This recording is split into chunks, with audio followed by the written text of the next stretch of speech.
বচনে বচনে বিটি হারাইল ক্যাথা, ভেরলের যুদ্ধতে গেল শিয়ালের মাথা। মা বিটিতে ঝগড়া করে বটি পড়ল নাকে, তিনজনের মধ্যে দোষ দিব কাকে? কথাটা যদি না বুঝতে পারেন তো ভেঙে বলে দিছি। এক বুড়ি লাখ পাঁচেক টাকা কোন রকম জোগাড় করেছে, ও এখন চললো বেটির বাড়ি। যত মাল হয় বেটিকে দিয়ে আসে, যত মাল হয় বেটিকে দিয়ে আসে। তো ছিঁড়া ক্যাথাতে টাকাটি ভেঙে বেঁধেছে, বেঁধে খালি এরকম করে ধরে বসে আছে, আর মুখ বন্ধ নেই, খালি বলছে যা হবে হোক গা, আমার ক্যাথা যেন না হারাই, যা হবে হোক গা, আমার ক্যাথা যেন কেউ না লেয়, যা হবে হোক গা, আমার ক্যাথা যেন না হারাই। ওর চোপা বন্ধ নেই। অত্যাধিক কথা বলতে বলতে সন্দেহ করল চোরের দল, পকেটের দল, ক্যাথা নিয়ে পালিয়ে গেল। দোষ কার? চুরি যে হলো তো দোষ কার? বচনে বচনে বিটি হারাইল ক্যাথা, ভেরলের যুদ্ধতে গেল শিয়ালের মাথা। দুইটা ভেড়া, ষাঁড় ভেড়া, ষাঁড় ভেড়া যখন যুদ্ধ লাগে ওদের সপ্তাহ পর্যন্ত শেষ হয় না, খালি দেখা হবে আর দুই মাথাতে ফাটাস, ভয়ানক শব্দ হবে যে মগজ বেরিয়ে গেল নাকি। তো দুই ভেড়াতে এরকম চালাচ্ছে, ফাটাস ফাটাস ফাটাস। আর এক শিয়াল এমনি করছে, যেটা পড়বে ওইটা আমার, যেটা পড়বে ওইটা আমার, যেটা পড়বে ওইটা। খালি পড়ে দেখ, আমাকে আর মেহনত করতে হবে না, আমি খাবো। কিন্তু ও মনে মনে ভাবছে যে অনেকক্ষণ থেকে চালিয়ে যেছে, পড়ছে না রে, ভোগ লেগে গিয়েছে, তো পড়ছে না কেন? তাহলে কি ওরা জোরে মারে না, নাটক করছে মনে হয়। তো একবার মাথাটা মাঝে ভরে দেখি, ফাটাস, ওই পড়ে গেছে। এই মার্ডারটা হলো দোষ কার? ডান ভেড়া না বাটা ভেড়া না শিয়ালটা নিজের? ভেরলের যুদ্ধতে গেল শিয়ালের মাথা। মা বিটিতে ঝগড়া করেছে, বটি পড়ল নাকে। এই বাড়িতে ঝগড়া চলছে, মা আর বিটি তুমুল ঝগড়া চলছে। পাশের বাড়ি বউ দাঁড়িয়ে দাঁড়িয়ে ঝগড়া দেখছে। মা থাকতে না পেরে বেটির দিকে বটিটা ছুড়ে দিয়েছে, তোর মতো বেটির দরকার নাই। আর ওই বউটার নাক কেটে পড়ে গেছে। দোষ কার? ওর যে নাক কাটলো তো দোষ কার? বউটার। বিচার কত সুন্দর।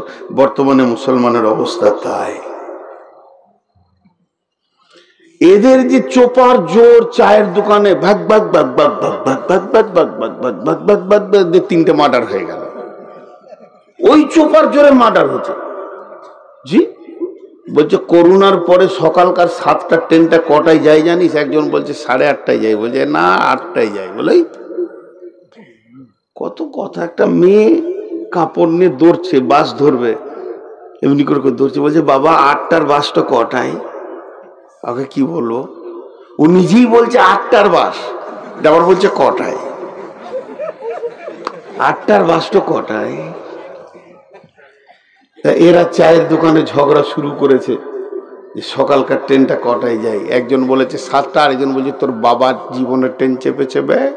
তখন বলছে তুই কোন মাস টানবে? মারলে চোপাতে চায়ের কাপ ওইদিকে পড়লো। ওই তখন একটা লাঠি ছিল, লকড়ি করে এসে মারলে চোপাতে এখানটা ভেঙে পড়ে গেল, গল গল করে রক্ত বেরিয়েছে। তখন ওর বড় ভাই ওখান ছিল, আবে মারলে দৌড় না, দুপদাপ করে 2টা মার্ডার হয়ে গেল। পাকুর কোর্টে গিয়ে হাজির। পাকুর কোর্টে যখন 36টা আসামি করে দিয়েছে এই বংশে, ওই বংশে মিলে, তখন রহস্যপুরের উকিল জিজ্ঞেস করছে তোদের কি নিয়ে মার্ডার হয়েছিল রে? জমি না, জায়গা না, গাছ না, পুকুর না, বাড়ি না, বাগান না, না মাঠের জমি না, না রাস্তা না, তবে কি নিয়ে হয়েছিল? সকালকার ট্রেনটা কটায় যায়? শালা তোদের কপালে ঝাঁটা, তোর বাবারও ট্রেন লাই, তোকে 1 টাকা। এই তো মুসলমানদের বর্তমান চোপার জোর। আর দ্বিতীয় নম্বর ভোটে দাঁড়িয়েছে কে? বিজেপিতে দাঁড়িয়েছে ব্যানার্জি, তৃণমূলে দাঁড়িয়েছে চ্যাটার্জি, সিপিএমে দাঁড়িয়েছে দাস, আর কংগ্রেসে দাঁড়িয়েছে গুপ্ত। মধ্যখান থেকে মুসলমানের চোপার জোর। এই শালারাই মরছে। দুই ভেড়াতে লড়াই করবে, মাঝে এরাই মরবে। এদেরকে কে বলবে যে ব্যানার্জি, চ্যাটার্জি, দাস, গুপ্ত, গুহ তোর বাবারও লয়, তোর দাদারও লয়, তোর গোষ্ঠীরও লয়? ইলেকট্রিক হবে ওদের, চাকরি হবে ওদের, রাস্তা হবে ওদের, ছেলেপিলেরা সুখে থাকবে ওদের, সরকারি সব সুযোগ পাবে ওরা, আর মরবে এই ভেড়ার দল মুসলমান। শেষ হয়ে গেছে।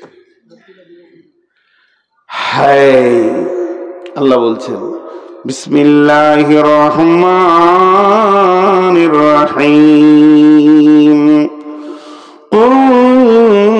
কানা آباؤكم وأبناؤكم وإخوانكم وأزواجكم وعشيرتكم وأموال اقترفتموها وتجارة تخشون كسادها ومساكن ترضونها أحب إليكم من الله ورسوله وجهاد في سبيله فتربصوا حتى يأتي الله بأمره والله لا يهدي القوم الفاسقين।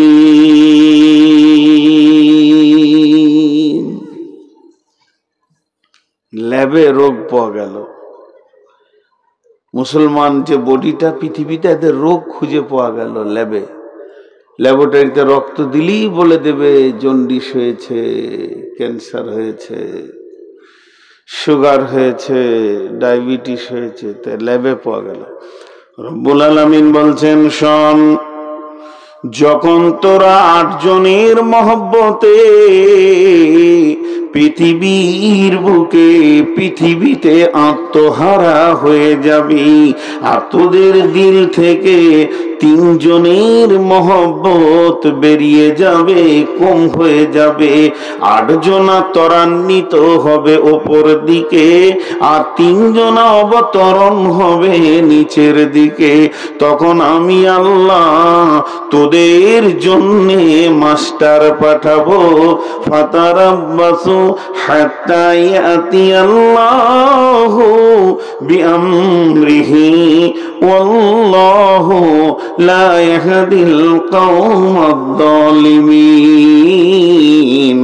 আমি আল্লাহ ওই জালিম কওমাল ফাসিকিন অপেক্ষা কর অতদিন পর্যন্ত যতক্ষণ পর্যন্ত আল্লাহর হুকুম না এসেছে। আর আমার আল্লাহ ফাসিকদেরকে কোনোদিন হেদায়েতের রাস্তা দেখান না।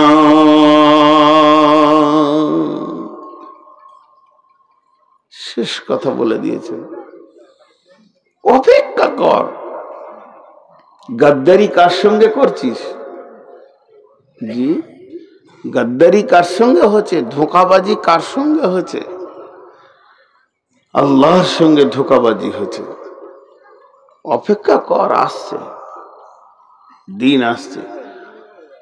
আযাবিন আলিম যেটা বলা হয়েছে, তুনজিকুম মিন আযাবিন আলিম, আযাব বিদ দুনিয়া, আযাব বিল আখিরা। এটা আযাবের 2টো ভাগ আছে। আর আযাব বিদ দুনিয়া এগুলো কি বলা হয়েছে? আযাব বিদ দুনিয়া প্রথম নম্বর হচ্ছে যে আমার শরীয়তের বিরুদ্ধে, শরীয়তের বিপক্ষে দেশের গদিতে আল্লাহ বাদশা বসাবেন, মন্ত্রী বসাবেন। জি, রব্বুল আলামিন বলেন, তোরা যখন 8টা জিনিসকে মহব্বত করবি, তাদের প্রেমে সময়কে অতিবাহিত করবি। সেই 8টা জিনিস কি? কুল ইন কানা আবাউকুম, আমার আল্লাহ তার নবীকে বলছেন, নবী হে, তুমি আমার গোলামদেরকে বলে দাও, যখন তোরা তোদের বাপকে, ও আবনাউকুম, যখন তোরা তোদের সন্তানকে, ও ইখওয়ানুকুম, যখন তোরা তোদের ভাইকে, ও আজওয়াজুকুম, তোদের বিবিকে, ও আশিরাতুকুম, এবং তোদের বন্ধু বান্ধবকে, ও আমওয়ালুন ইকতারাফতুমুহা, সঞ্চিত মালকে, ওয়াতিজারাতুন তাখশাউনা কাসাদাহা, ব্যবসা বাণিজ্য চাকরি বাকরিকে, ওয়া মাসাকিন তারদাউনাহা, এবং যে ঘরটা তুমি বানিয়েছো এই অট্টালিকার উপরে তোমাদের মহব্বত যখন জমে যাবে, এইগুলিকে নিয়ে যখন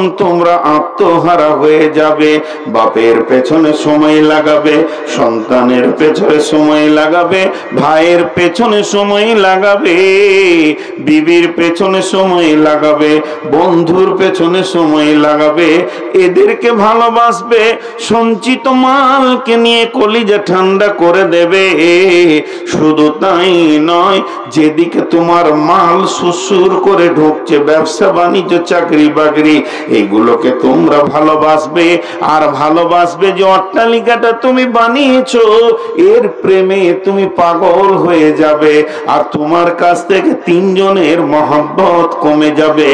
সেই তিনজনকে আহাব্বা ইলাইকুম মিনাল্লাহি, আল্লাহর মহব্বত, ওয়া রাসূলিহি, এবং রাসূলের মহব্বত, ওয়া জিহাদিন ফি সাবিলিহি, এবং আল্লাহর রাস্তায় নিজের জান আর মালকে দিয়ে দিতে হবে, জিহাদ করতে হবে। এই জিহাদের মহব্বত যখন তিনটি মহব্বত তোমাদের কাছ থেকে কমে যাবে, রব্বুল আলামিন বলছেন ফাতারাব্বাসু হাত্তা ইয়াতি আল্লাহু বিআমরিহি, অপেক্ষা করো, অপেক্ষা করো অতদিন পর্যন্ত যতদিন রবের হুকুম তোমাদের উপরে না এসেছে। বিআমরিহি ওয়াল্লাহু লা ইয়াহদিল কওমাল ফাসিকিন, আমার আল্লাহ ফাসিক কম কি কোনদিন হেদায়েতের রাস্তা দেন না।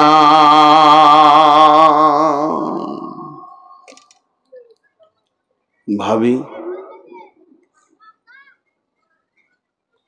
নিজের জিন্দেগিটাকে নিয়ে ভাবি। ভাবার বিভিন্ন রকম ভাঁজ আছে, তার মধ্যে একটা হলো কাগজ লেন আর কলম নিয়ে 24 ঘন্টা, 24 ঘন্টাটাকে নিয়ে যাই কত মিনিট হলো, পার ঘন্টায় 60 মিনিট,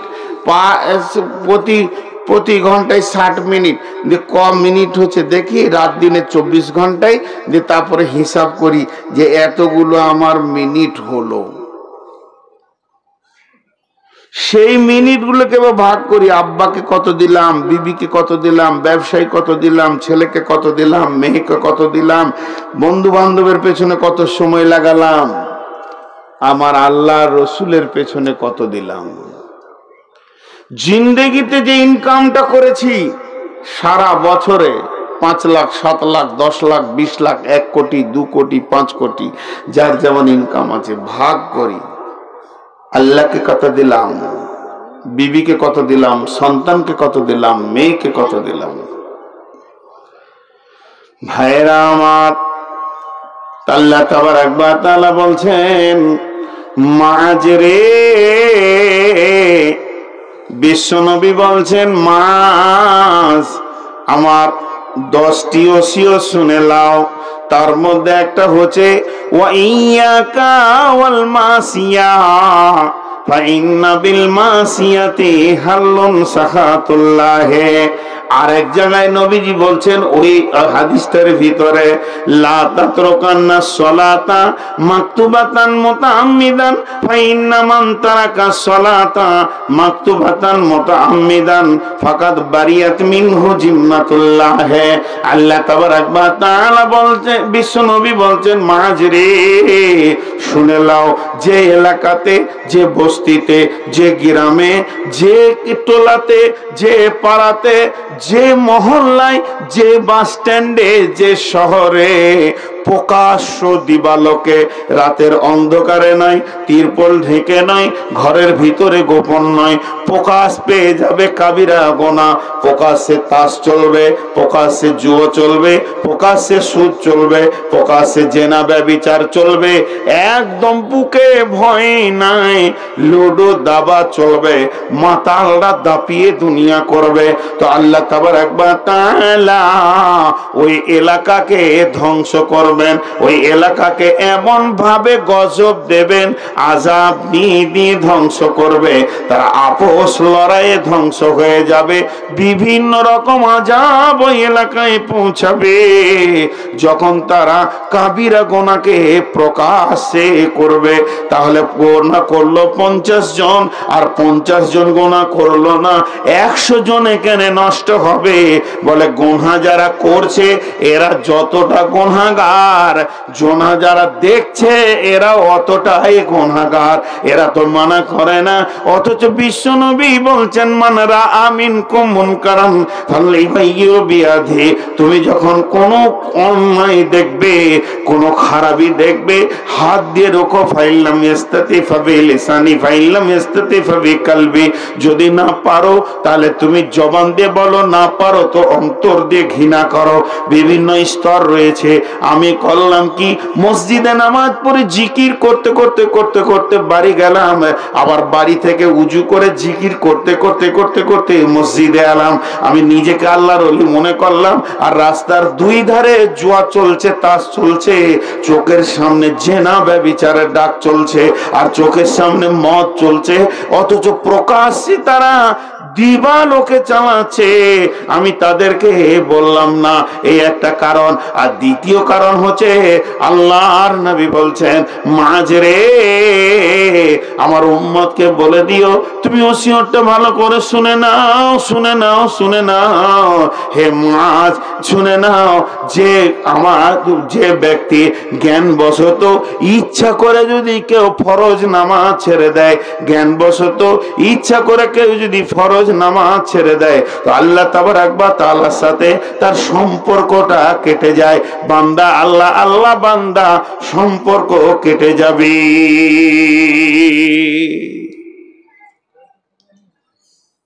দোষ আমাদের। হিন্দুদেরকে দোষ দেবেন না, বিজেপিকে দোষ দেবেন না, এটা ওদের গায়ের বল নয়। ওদের গায়ের বল আর কতটা আছে, মুসলমানদের আমলের ফল। কিন্তু আপনি বলবেন, আমি প্রশ্ন রাখবো, আপনি প্রশ্ন রাখবেন, বাইরের কথা বাদ দেন, এই আঞ্জেনার কথাই বলছি, যে আঞ্জেনাতে 50টা লোক জেনা ব্যভিচার করে, চুরি করে, লম্পটি করে, দাগাবাজি করে, মদ খায়, যা ইচ্ছা তাই করে, তার জন্য কি 2000 লোক মরবে? এরাও তো নামাজ পড়ে। গজব আম, গজব আম। আম্মা জান আয়েশা প্রশ্ন করেছিলেন বিশ্বনবীকে, কালাত কুলতু ইয়া রাসূলুল্লাহ কাইফা ইউকসাফু বিআউয়ালিহিম ওয়া আখিরিহিম ফিহি আসওয়াকুম লাইসা মিনহুম ক্বালা ইউকসাফু বিআউয়ালিহিম ওয়া আখিরিহিম সুম্মা ইবাসুনা আলা নিয়াতিহিম। ইয়া রাসূলুল্লাহ, সবাই তো গুনাহ করবে না, তো একসঙ্গে ধ্বংস হবে গজবে কি করে? বিশ্বনবী বললেন, একসঙ্গেই ধ্বংস হবে, গজব আম। কিন্তু যারা নেককার তারা ধ্বংসের পর জান্নাতে যাবে, যারা বদকার তারা ধ্বংসের পর জাহান্নামে যাবে। আমাদের অবস্থা খুব খারাপ। হাজি ভাই, কাশ্মীরে মুসলিমদের উপরে অত্যাচার, দিল্লিতে মুসলিমদের উপরে অত্যাচার, কর্ণাটকে মুসলিমদের উপরে অত্যাচার, আর চাঁচ কি আঞ্জেনার মুসলমান চায়ের দোকানে বসে টিভি দেখে খিল খিল খিল খিল করে হাসছে। মনে হচ্ছে যে ওর একটা অঙ্গে অত্যাচার চলছে। আপনাকে যদি এক কাপ চা দিই, বিস্কিট দিই, আপনি চা বিস্কুট খেতে বসলেন, আর আপনার পায়ের নিচে যদি গরম লোহাটাকে দিয়ে খোঁচাখুচি করি, চাটা খেতে পারবেন? দেহের একটা অঙ্গে যদি কারো চাপ সৃষ্টি হয়, বাকি অঙ্গ সুস্থ থাকতে পারে? পারে না, শেষ হয়ে গেছে। বাঘের জাত শেষ। যাদেরকে দেখে ভয় খেয়েছে তারা আজকে ভীতু। কেন? এরা শেষ হয়ে গেছে, নাই এদের কাছে ঈমান। একটা হুঙ্কারে দেশ জড়ো হয়ে যেত, সেই হুঙ্কার গুলো আর নাই। আপনারা সব খারাপ লোক আর আমি বায়ান করছি আমি ভালো লোক। আস্তাগফিরুল্লাহ, আমার ভাষা এরকম কোনোদিন কোনো বক্তব্য নাই। আমি আপনাদের সাথে নিজেকে জড়িয়ে কথা বলি। আমরা শেষ, আপনারা শেষ কোনো সময় আমার মুখ থেকে বের হবে না। আমাদের অবস্থা এমন যে আমরা জিন্দেগিকে শেষ করে ফেলেছি। বিশ্বনবী বলছেন, আমার উম্মতের ওপরে অন্য জাতি কখন ক্ষমতা প্রয়োগ করতে পারবে? আমার উম্মতের ক্ষমতা বেশি, এদের সঙ্গে আল্লাহ আছে, কিন্তু এদের ওপরে কখন অন্য জাতি নিজের ক্ষমতাকে কাজে লাগাতে পারবে? যখন আমার উম্মতের ভিতরে দুইটি রোগ চলে আসবে রে, দুই